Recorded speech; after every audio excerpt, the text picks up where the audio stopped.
ভাইজান কি মুসলিম নাকি? বললাম আপনি কি মুসলিম? বললাম আপনি মুসলিম? আপনি মুসলমান? আপনি যে ওই দিকে বৈশা প্রস্রাব করলেন, ওটা তো পশ্চিম দিক, এটা খেয়াল রাখতে হইব না? না, এই দিকে পশ্চিম। এটা খেয়াল রাখেন। হ্যাঁ, আমি আপনাকে আগেই বলতাম, বাট আপনি বৈশা পড়ছেন। উনি বোঝে নাই, উনি যথেষ্ট ভালো মানুষ। পশ্চিম দিকটা হচ্ছে এই দিক, এইটা খেয়াল রাখতে হবে, এইটা খেয়াল রাখতে হবে সবাইকে, শুধু ছেড়েই দিলে হবে না।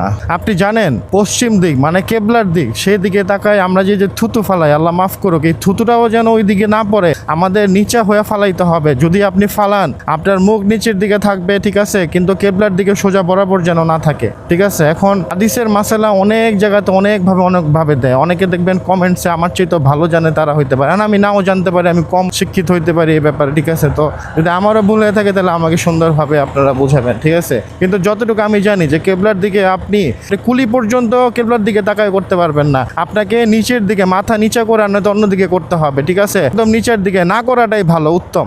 মানে ওই দিকে আপনি কুলি করেন, তারপরে ব্রাশ করে ফালান, তারপরে আপনি প্রস্রাব তো একেবারেই আর কি বলবো, একেবারেই করা যাবে না। আমরা কোনো কিছুই মনে করেন জানি, আমরা শুনছি কানে, একদিক দিয়ে শুনছি আরেক দিক দিয়ে বের করে ফেলা দিছি, তবে এগুলো উচিত না, এগুলো করা ঠিক না, এগুলা হচ্ছে গুনাহ, এটা অসম্মান করা হয়। কারণ কেবলার দিকটা এমন একটা দিক, এটা আপনারা যদি হাদিস থেকে বের করতে না পারেন, সবচাইতে সহজ একটা বুদ্ধি আপনাদেরকে আমি দিই।